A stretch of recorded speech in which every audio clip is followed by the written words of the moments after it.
This week, the Supreme Court seemed sympathetic to Arizona's immigration law, and now it seems that other states may follow. Immigration attorney Michael Wilds and Hipólito Acosta, a former INS undercover agent and author of the book Shadowcatcher, join us this evening. Thanks, gentlemen, for being with us. Pleasure. All right, Michael, you remember when Arizona Senate Bill 1070 passed.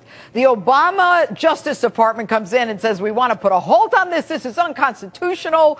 It's racial profiling. Is it racial profiling? I don't think it's racial profiling, Judge, but it could lead to it. Either way, it leads to the opening of the floodgates where Arizona is going to make a mosaic and say one tile of immigration should be this way. We see Kansas, Oklahoma. We see Utah making pro-immigration legislation because they need the crops picked throughout the country.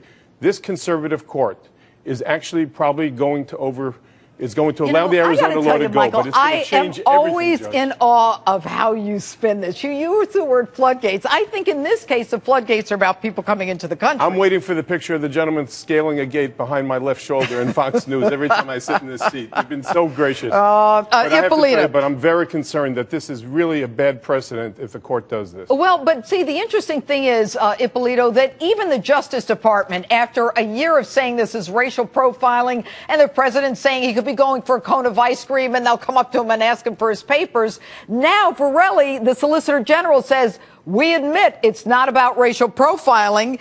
And, you know, at this point, it seems that the Supreme Court is sympathetic to Arizona's request to pass its own quasi-immigration law. Do you agree with that? Well, I certainly agree. One of the things that happens here is that, first of all, the law mirrors federal immigration law. So, you know, there's already protocols how to establish alienage for people that are encountered by law enforcement officials. But I think that there's a big concern that other states are going to follow exactly what Arizona is doing. Well, there's no question that they've already indicated that. But, Michael, if the feds aren't doing their job, and if the people of the state of Arizona are suffering the cost of education and hospitalization and social services for the illegals, don't they have the right to pass a law that, as we just heard, mirrors the federal law? It doesn't. It's the gentleman is arguing that it's supplemental to the federal laws. But the truth is, it's preempted to the federal laws. You cannot have one state do this because it's going to create an environment where other states want to do other things. And also, the wonderful men and women of law enforcement are already taxed. God bless them for trying and even wanting to cure this problem. So leave the illegals alone. No, you know what happens, Judge? What happens is very honest. They do not have the capability and the forensics in the field in order to do the analysis. But even the Supreme Court said to the Justice Department, what is the problem if Arizona, and Hipólito, I will draw this question to you. What is the problem if Arizona simply calls the feds and says, we have an illegal? What is there something illegal about that? There's nothing wrong. As a matter of fact, there are already protocols in place between the federal government and local law enforcement officials to when an individual is taken into custody for a criminal offense and they're charged and alienage is determined that they're not lawfully in the country, ICE is notified and a detainer is placed on that individual. But sir, they're not going to remove these individuals.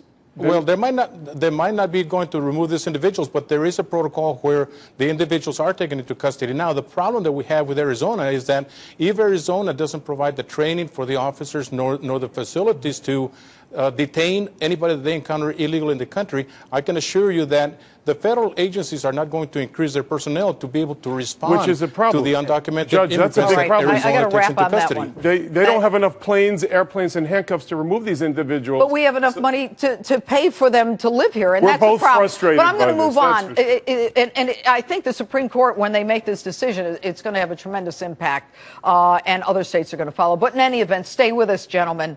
Now, if and